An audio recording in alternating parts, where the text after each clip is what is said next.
Alors dans cet ensemble de mini-cours, on va présenter les opérateurs de l'algèbre relationnelle, ceux qu'on a à notre disposition pour manipuler les données de la base de données. En fait, il faut distinguer deux grandes familles de langages associés à la manipulation des bases de données. D'abord, les langages de définition de données et ensuite les langages de manipulation de données. En fait, les langages de définition de données, ils s'intéressent à la manipulation du schéma de la base de données. Et sur le schéma de la base de données, on peut faire toutes les actions d'ajout, de modification de l'existant, de suppression de l'existant ou d'interrogation de ce schéma. Principalement, c'est l'administrateur de la base de données qui utilise ce schéma. Les langages de manipulation de données s'intéressent à la manipulation du contenu, de l'extension de la base de données. Et là encore, on va pouvoir ajouter des informations, par exemple créer des tuples, modifier les informations existantes, supprimer des informations et interroger des informations. Donc on distinguera toujours le LDD du LMD.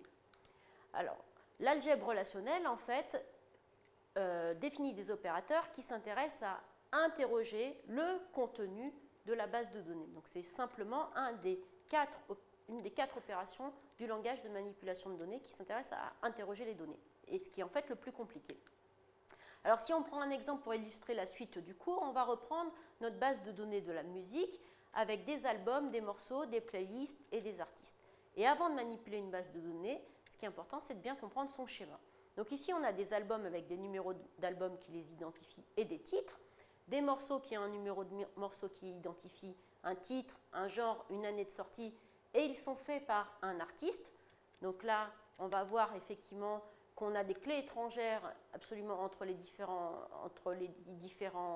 relations. Et le nom d'artiste, en l'occurrence, référence la clé de la relation artiste, donc nom d'artiste dans relation artiste. Un artiste est par ailleurs défini par une nationalité et une année de naissance.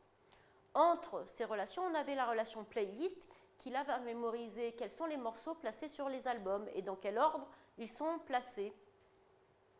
Entre les deux, on a une relation playlist qui associe effectivement les morceaux qui sont placés sur les albums. Donc la clé de playlist est numéro d'album, numéro de morceau, le couple de ces deux attributs, et on mémorise le numéro d'ordre, donc la position du morceau dans la playlist. Est-ce que c'est le premier, le deuxième, le troisième, etc.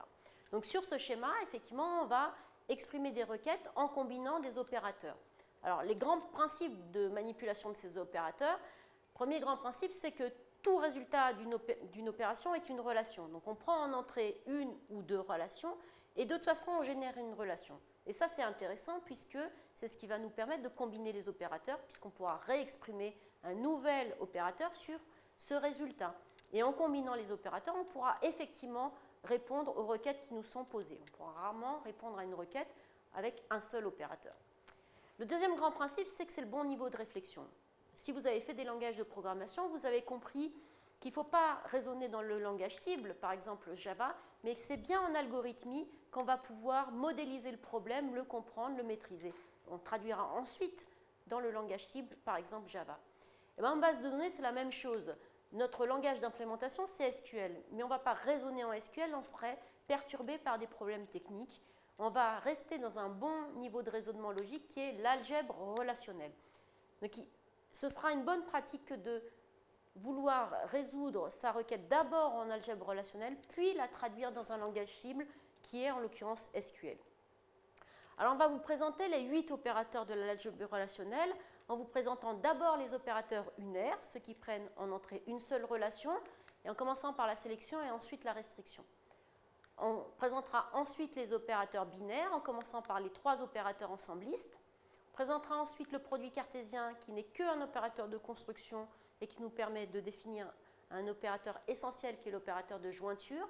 Et on finira par un opérateur un petit peu particulier qui est l'opérateur de division. Voilà, la suite des cours, les 8 opérateurs.